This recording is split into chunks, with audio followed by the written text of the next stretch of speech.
నువ్వు చేసే పని నీకు సంతోషాన్ని ఇస్తుంటే మరెవరి అభిప్రాయాన్ని పట్టించుకోవాల్సిన అవసరం లేదు. అంటించే శక్తి అగ్గిపులకు ఉన్నా దానిని వెలిగించడానికి ఒక చేయి కావాలి. ప్రతి రాయిలో కూడా దేవుడు ఉంటాడు, కానీ ఆ రాయికి రూపం ఇవ్వడానికి ఒక శిల్పి కావాలి. మనిషి తనను తాను నిరూపించుకోవడానికి ఒక్క అవకాశం ఇవ్వాలి. వదులుకోవడానికి ఇష్టపడకుండా చివరి వరకు పోరాడే ఒక వ్యక్తిని జయించడం చాలా కష్టం. మంచి పుస్తకాలు నిశ్శబ్ద మిత్రులు. అవి మనకు ఎప్పుడూ అందుబాటులో ఉండే మార్గదర్శకులు, తిరుగులేని ఉపాధ్యాయులు. జీవితంలో ఓటమి అనేది ఒక సంఘటనే, కానీ ఒక సమస్య కాదు. నిన్ను వద్దనుకున్న బంధాల ముందు జాలిగా నిలబడకు. నీ విలువ తెలియని మనుషుల కోసం పరితపించకు. నీ వ్యక్తిత్వాన్ని ఎప్పటికీ వదులుకోకు. ప్రేమలో పడితే కళ్ళ భాష మనసుకు తెలుస్తుంది. ప్రేమ విఫలమైతే మనసు బాధ కళ్ళకు తెలుస్తుంది. మనిషికి తన వ్యక్తిత్వం వల్ల కలిగే కీర్తి ఎన్నటికీ తరిగిపోదు. జీవితం అంటే నిన్ను నువ్వు చూసుకోవటం కాదు, నిన్ను నువ్వు రూపుదిద్దుకోవటం. ఒక్క నిమిషం నిర్లక్ష్యం చేయడం వలన కోల్పోయిన అవకాశం ఒక దశాబ్ద కాలం వేచి ఉన్నా దక్కకపోవచ్చు. జీవితం మన చేతిలో మలచబడిన ఒక పాత్ర మాత్రమే. అది ఎంత అద్భుతంగా తయారైంది అనేది మన నేర్పరితనంపై ఆధారపడి ఉంటుంది. నవ్వుతూ చేసిన పాపాలు ఏడుస్తూ అనుభవించక తప్పదు. కాలం తప్పక సమాధానం చెబుతుంది. నువ్వు లేకపోతే నేను లేను అని చెప్పేది ప్రేమ. నేను లేకపోయినా నువ్వు ఉండాలని కోరుకునేది స్నేహం. పిరికితనాన్ని మించిన మహాపాతకం మరొకటి లేదు. పిరికి పందలు రక్షింపబడరు, అది నిశ్చయం.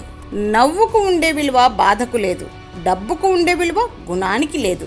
అబద్ధానికి ఉండే విలువ నిజానికి లేదు. స్వయం శక్తితో పైకి వచ్చిన మనిషి ముందు అదృష్టం గురించి మాట్లాడి ప్రయోజనం లేదు. నమ్మకాన్ని సృష్టించలేము, మరియు నమ్మకాన్ని నాశనం చేయలేము.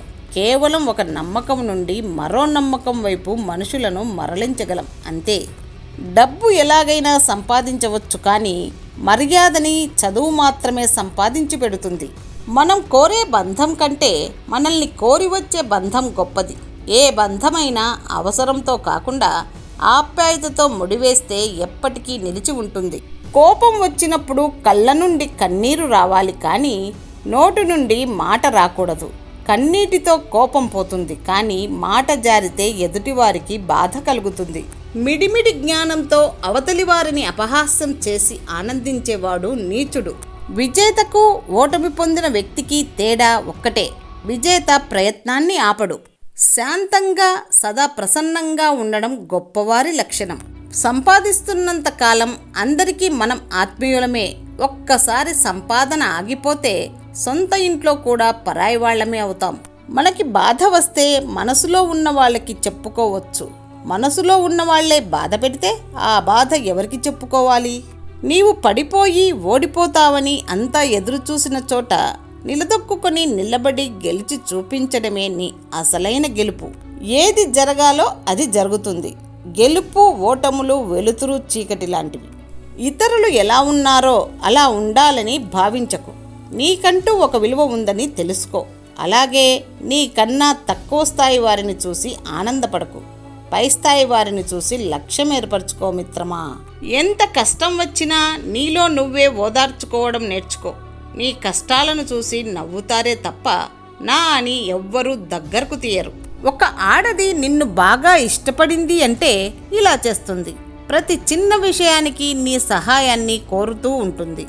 ఆమె ఏదైనా చేస్తున్నప్పుడు లేదా మాట్లాడుతున్నప్పుడు నీ స్పందన ఎలా ఉందో అని పదే పదే నీ వైపు చూస్తూ ఉంటుంది.